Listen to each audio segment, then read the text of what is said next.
And they believe it or not, I started as a tomboy to like boobs, and I don't know if I've been related, but they ruined my life. I was very athletic. I played basketball. I did this, that. Then I got boobs. I hurt them. And and I didn't like doing sports because I hurt. And you get teased. Well, I didn't get teased. I just got paid. I got teased. One of the things I think, one of the reasons that this is maybe a good influence. I read a lot of Girl and Her Horse stories. The black stallion, the red stallion, the blue stallion. King of the what was that? They do, a couple of girls. Yeah, but I think if you're looking for, I thought, I found it. I found girls who are mastering a form of power. It's not their own power, but it's power. And Well, it is power to control the horse. Yes, to have the horse love you is more than control.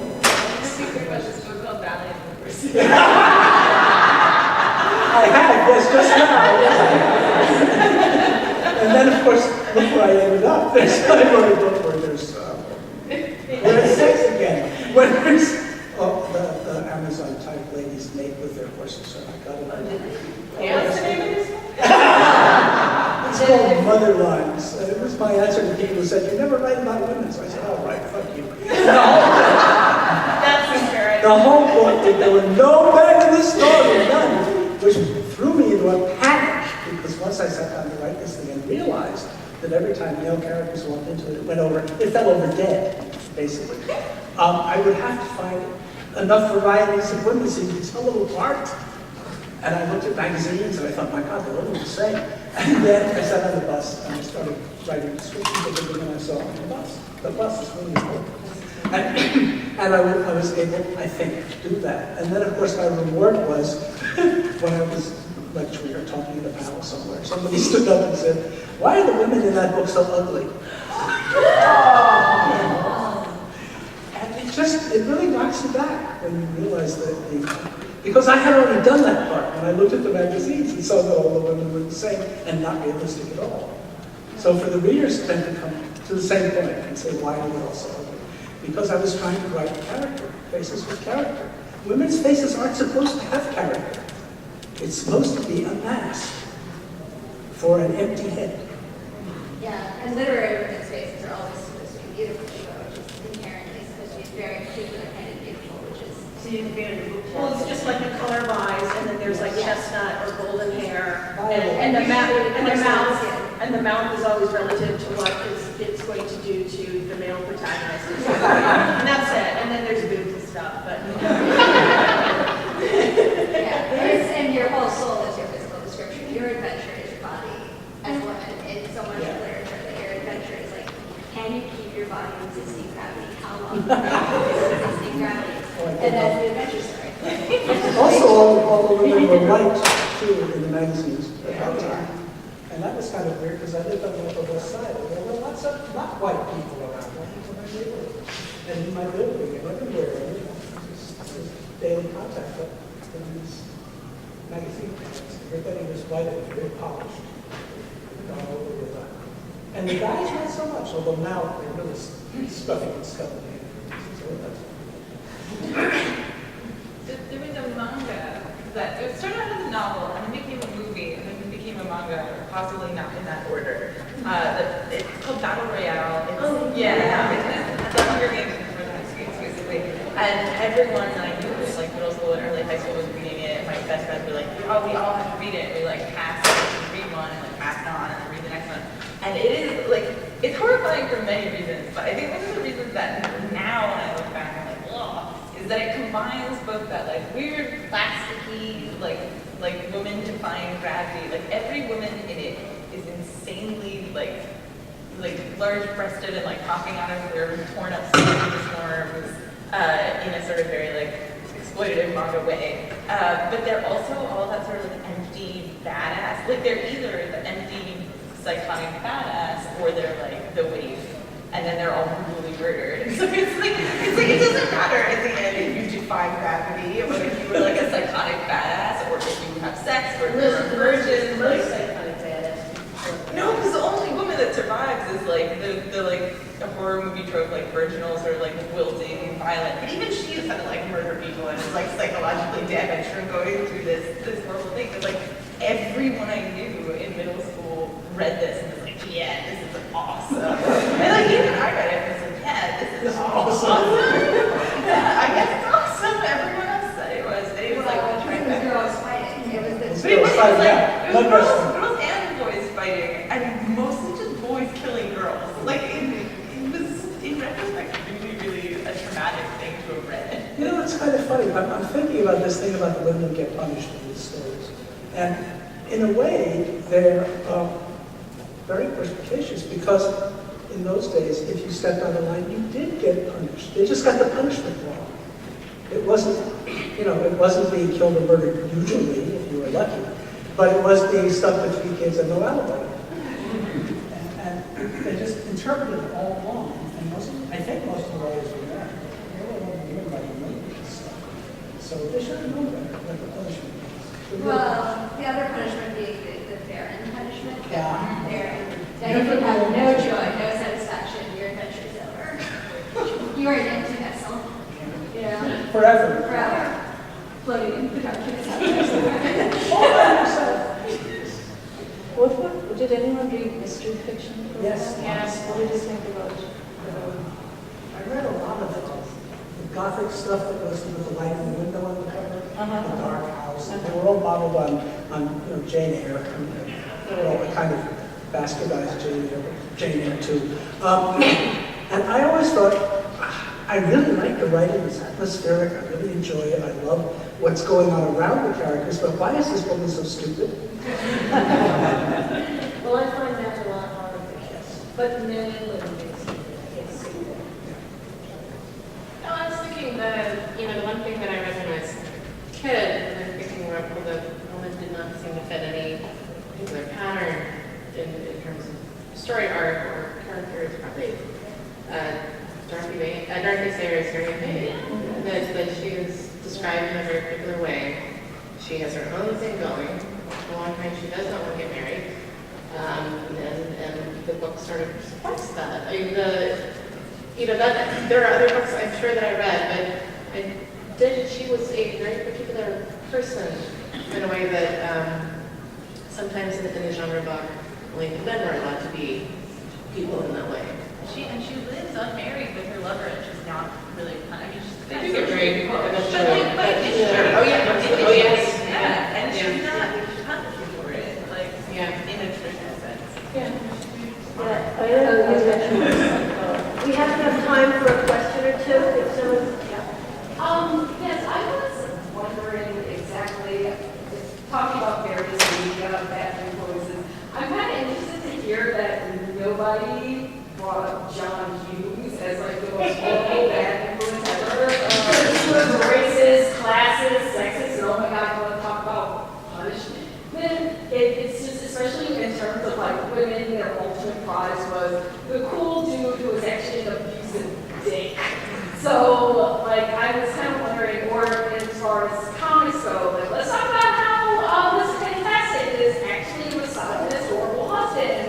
And Sue Storm is literally, and she's literally invisible throughout the entire run of the series. So I was wondering if you could talk a little bit about those wonderfully bad influences.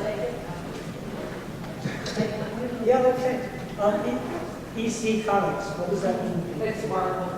EC No, Comics? you say EC. Yeah. We're talking about comics, right? Yes. Yeah, I was a collector. My best friend and I, we collected EC Comics. My mother wouldn't let them in the house, so she'd have to keep them in her house. They were the ones that Dr. Frederick Worth gave testimony about how terrible they were. Young people had been comics that got some standards. But yeah, I hate that stuff up because it was so dark. I was a bad kid. I was angry. I really suited me. I really liked the blood and the guts and the flying eyes and all the stupid things coming up. It was great. Like, not either of those, but like cross-genre sort of things. I watched and was in a lot of musicals as a teenager. Oh. And getting the cool dude who is an abusive dick is like, that's just what happens in every Or musical. I got 2 words for you, Joss and Whedon. Oh my gosh.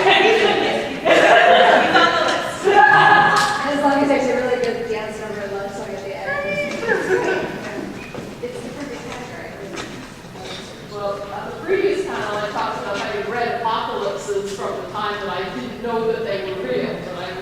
So I was reading fantasy and horror. I was reading Lovecraft. I was reading Tolkien from the time I was 4 or 5 years old, and I thought that was realistic fiction. And then, of course, our school library tended to have things like Junior Miss, Rosamund Dujardin, First Date, all of these 50s teenage romances. I thought those were fantasy. They were. John Hughes is, going back to your John Hughes thing, I'm of a different generation, so I didn't grow up in John Hughes. Who's the youngest? Did you? Oh, yeah. Oh, you did? Okay, yeah. So did you, what did you think? And when we were kids, You know, but I can also go off on H.P. Lovecraft and That's like 20 more pounds. also I think we were instructed to steer clear of genre fiction, which Right. made this really, really hard. mainstream. Yeah, actually, John Hughes is a good example. Basically, they were movies about, usually it's a young woman, there's class issues, she's poor, but she's cute, she's got red hair, it's usually wonderful. It's always Molly, until he didn't like her, the actress, anymore. And she falls in love with a rich asshole who treats her shabbily, and at the end of the movie, he either falls in love with her, or finishes it, or she falls in love with someone similar. And because she wants someone rich. And it's a gnarly feminist storyteller, like everything. We're at it. We're at it. Thanks for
Come out here.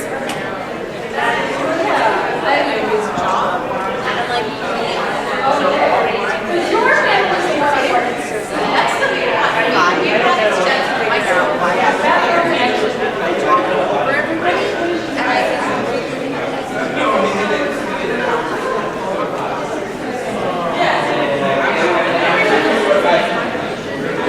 that's what happened. I did see some research.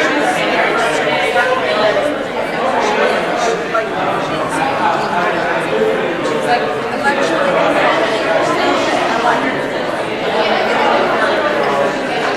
and I was like,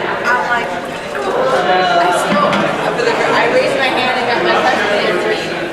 Then one of the officers was like, well, I think it's really interesting if, like, listen, like, I don't think it's